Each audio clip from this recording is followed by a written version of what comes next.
요즘 한국인 가족을 꾸린 캐서린 헤이글의 행보가 심상치 않습니다. 한국의 언니와 자라며 한국에 대한 이해와 사랑이 깊어진 그녀가 남편과 함께 한국인 아이를 입양하며 가족으로 들여 아름답게 살아가고 있는 내용은 잘 알고 계실 겁니다. 그런데 최근에는 헐리우드 스타라면 거의 무조건 모여 산다는 LA를 떠나 안전하고 교육 수준 높은 다른 주로 이주한 것은 물론이고 서울에도 거처를 마련했다는 사실을 연예 매체와의 인터뷰를 통해 스스로 밝히고 다니는 건데요. 먼저 지난달 헤이글은 ABC 토크쇼에 출연해 또다시 한국계 아기 네일이를 입양했을 때의 이야기를 털어놓았습니다. 올해 14살이 된 맏딸 네일이 외에도 슬아의 10살 애들레이드, 6살 조슈아 등 자녀 3명을 두고 있는데요. 네일이가 한국 장녀답게 듬직하면서도 섬세하게 동생들을 케어해주고 있어 너무나 대견하다는 소감을 밝히기도 했죠. 그런데 최근에는 그녀가 범죄와 교통체증이 가득한 LA를 떠나 주변 유타주로 거처를 옮겼다는 사실을 밝혀 화제를 모았습니다. 한국에 얻어뒀던 거처도 그대로 두면서 필요할 때면 언제든 한국에서 지내고 간다고도 말하며 말이죠. 오늘은 너무나 러블리하면서도 어른스러워 깜짝깜짝 놀라는 캐서린 헤이글과 한국의 인연에 관한 이야기 이모저모를 전해드리려고 합니다. 잠시 저희 광화문 브리핑 구독 설정도 부탁드리고요. 얼마 전 미국 ABC 토크쇼에 한국인들에게 반가운 인물이 등장합니다. 헤이글은 자녀들이 학교에 진학하기 위해 한국에서의 생활을 잠시 멈추고 미국에 돌아왔다고 밝히며 만감이 교차하는 심정이라는 내용의 인터뷰를 진행했는데요. 이날의 벅차오르는 감정을 담아 SNS에 사진을 게재하기도 했죠. 그녀가 한국인 아이를 입양했다는 사실은 이미 널리 알려진 사실입니다. 그러나 그녀가 자신의 입양한 딸 김서린 양을 딸로 들이기까지 얼마나 많은 과정을 거쳐야만 했는지, 또 지금 그녀가 어떻게 생활하고 있는지는 잘 알지 못합니다. 캐서린은 원래부터 자타공인 친한파로 유명한 스타입니다. 주연이 맡았던 영화의 한국 개봉일에는 한국어로 직접 자신의 SNS에 감사 인사를 전할 정도로 한국 문화와 팬심에 대해 잘 이해하고 있고요. 앞서 말씀드린 것처럼 딸에게 영어 이름 외에 한국식 이름을 지어주기도 했죠. 놀라운 점은 그녀의 이런 제스처가 단순히 보여주기식이나 영화 홍보 등 상업적인 마인드가 아니라 하나하나가 모두 진심이었다는 점인데요. 최근 연예 매체 이와의 인터뷰에선 LA를 떠난 현재 거주 중인 유타주에서의 생활에 대해 언급하기도 했습니다. 그녀는 아이들을 LA에선 어떻게 키워야 할지 감이 안 잡혔다. 서울에서 지내다 보니 삶의 수준에 대한 눈높이가 너무 높아진 것 같다. 내가 익숙하고 지원할 수 있는 미국에서의 교육 환경을 제공하기 위해 미국으로 이주했지만 도저히 버틸 수 없었다. LA의 교육 환경과 각종 범죄는 서울에 비해 너무나 위험했다라고 말했는데요. 이어 더욱 놀라운 사실도 밝힙니다. 아직 서울 집도 그대로 가고 있다.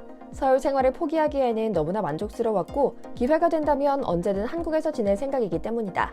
당장 아이들 방학이 오면 한국에서 두어 달 휴가를 보낼 생각이다 라고요. 물론 처음에 그녀의 입양 소식이 들렸을 때는 미국은 물론이고 한국에서도 여론은 좋지 않았습니다. 미국에선 안젤리나 졸리나 마돈나처럼 유명 엄마가 되기 위해 브랜딩하는 못된 목적이 있을 것이라는 비난이었고, 한국에선 한국이 아기들 수출하는 나라로만 보이는 거냐는 것이었죠. 그러나 캐서린은 이에 정면 승부를 택합니다. 전 그런 가십은 관심이 없어요. 입양했다는 사실 자체는 중요하지 않아요. 전 그저 네일이가 제 딸이라는 사실이 너무 행복합니다. 우리 가족 구성원에 또 한 명의 한국인이 들어온 것이 너무나 반갑고 네일 역시 나를 너무나 사랑합니다. 우리는 서로를 찾았고 운명처럼 만났습니다 라고 말하면서요. 캐서린 부부에게 첫 번째 딸인 네일이를 위해 가족들이 한 행동은 사랑 그 자체였습니다. 캐서린은 네일이가 자신의 금발머리에 놀라지 않도록 미리 머리를 검은색으로 염색하기도 했고, 그녀의 남편 조시 켈리는 딸에게 바치는 네일이 문이라는 노래를 만들었죠. 이 노래의 뮤직비디오는 아이를 처음 데려오던 날 탑승한 대한항공 비행기 티켓을 비추는 것에서 시작됩니다. 아이의 뒤뚱거리는 걸음마, 애교를 부리며 웃는 모습 등 성장 과정을 찍은 홈비디오로 대부분의 화면이 구성되어 있을 정도고요. 한국을 향한 캐서린 헤이글의 애정 표현 또한 각별합니다. 한국 팬들을 위해 한국어로 자주 SNS에 감사 인사를 전하기도 하고, 앞서 말씀드린 것처럼 팬들이 붙여준 김서린이라는 한글 이름을 사용하는 모습까지 보이곤 하죠. 그녀의 부모님이 언니 맥에게 한국 문화를 접하게 하려고 노력한 것처럼 캐서린 또한 같은 노력을 기울이고 있지 않을까 싶은데요.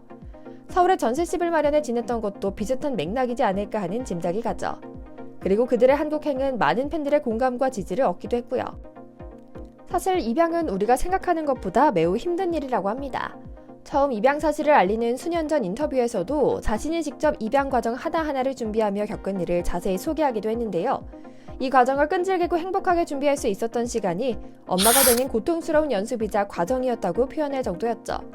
이 모든 것은 단기간에 결정하고 진행한 것이 아니었고 온 가족의 지지와 지원이 있었기에 가능한 일이었다고도 덧붙였는데요. 여전히 한국에서는 우리의 슬픈 역사 때문에 서양 국가로의 입양 자체에 거부감을 표현하는 여론이 존재하는 것도 사실입니다. 그러나 서양 국가에서도 한국 아이를 입양하는 일은 굉장한 결심, 그리고 엄청난 검증 과정을 거쳐야 하는 일입니다. 우선 부부의 나이차가 15년 이하이며 나이가 25세 이상 45세 미만이어야 하며 결혼 생활을 유지한 지 3년 이상이 되어야 하는 등 기본적인 신청 조건부터 까다롭습니다. 미국의 국토안보국에서 꼼꼼하게 체크해 입양아들이 행복하고 건강하게 자랄 수 있는 환경을 검증하는 과정인 겁니다. 뿐만 아니라 행정 업무를 위해 준비할 재반 서류도 상당합니다. 청원서, 보증서, 부양 능력 증명 등 종류도 다양하거든요. 그리고 캐서린은 이 모든 것을 감당하며 차분히 준비했던 것이죠. 양육하는 과정도 쉽지 않았다고 합니다. 아이가 자라면서 자신과 모습이 다른 부모와 주변 사람들을 보고 소외감이 들지 않도록 하기 위해 그 누구보다 한국인에 대한 공부를 많이 했다고 합니다. 덕분에 사람들과 대화하며 한국인 특유의 맥락을 읽는 빠른 눈치, 자연스럽게 이웃을 배려하는 마음을 보여주는 등의 모습을 갖추게 됐다고 하는데요. 이 때문에 미국 연예계에서는 일부러 착한 척을 한다는 오해를 받기도 했다고 합니다. 일화 하나하나가 그녀가 얼마나 딸 네일리를 사랑하고 있는지를 알 수 있는 대목인데요. 네일리를 양육하느라 너무 바빠서 시간을 낼 수 없다며 무려 여자 주인공으로 캐스팅됐던 영화에서 중도 하차하기도 했죠. 그런데 이렇게 아름다운 그녀의 도전과 노력은 사실 그녀의 슬픈 가족사의 영향을 많이 받았다고 합니다. 그녀는 한국에서 입양된 친언니와 함께 자라오며 한국과 입양에 대한 이해가 깊어졌다고 하는데요. 그녀의 언니는 캐서린이 태어나기 전 입양됐다고 합니다. 하지만 안타깝게도 그녀와 캐서린의 어머니는 캐서린의 10대 시절 유방암 진단을 받은 것도 모자라 얼마 지나지 않아 이혼까지 하며 적잖이 외로운 시기를 보냈다고 하죠. 그러나 이렇게 순탄치 않은 가족사에도 불구하고 캐서린 헤이글은 놀랄 만큼 밝은 사람으로 자랐는데요. 이 시기 유난히 한국인 언니와 으쌰으쌰하며 서로를 보듬어줬다고 합니다. 이렇게 힘든 어린 시절을 보냈지만 그래서 더 끈끈한 자매애가 생긴 것일까요? 성인이 된 지금도 그녀는 언니 맥과 남다른 자매애를 과시하고 있죠. 삶의 궤적도 비슷합니다. 두 사람은 비슷한 시기에 결혼해 같은 웨딩 플래너와 함께 결혼식 준비를 했을 뿐더러 서로의 결혼식에서 들러리를 섰다고 합니다. 뿐만 아니라 캐서린은 언니 맥이 한국에서 입양된 한국인이라는 사실을 알게 된 후로부터 세상에서 제일 사랑하는 언니의 나라에서 아이를 입양하겠다고 결심했다는데요. 어릴 적부터 자신의 가장 좋은 친구이자 든든한 지원군이었던 언니를 마음 깊이 아꼈기 때문이죠. 다행히 이런 그녀의 뜻에 남편 조 씨도 공감했고 앞서 말씀드렸던 엄청난 노력과 시간을 들여 딸 서린이를 가족으로 받아들일 수 있었던 겁니다. 결국 그녀의 삶에서 한국이라는 키워드는 인생에서 없어서는 안 될, 그리고 이렇게 건강하고 멋진 배우로 성장하는데 없어서는 안 될 중요한 존재였던 것이고요. 당장 가을 학기 시작 전에 한국에 휴가차 지내러 오겠다는 이들이 벌써부터 기다려지는데요. 그녀가 각종 매체에서 이렇게 딸 이야기를 할 때마다 환하게 웃는 것을 보면 저도 슬며시 미소가 번질 정도로 그녀의 이야기는 너무나 사랑스럽죠. 이 가족의 행복한 스토리가 계속 들려오길 기대하며 오늘 영상 마치겠습니다. 광화문 브리핑 구독, 좋아요 부탁드리고요. 시청해주셔서 감사합니다.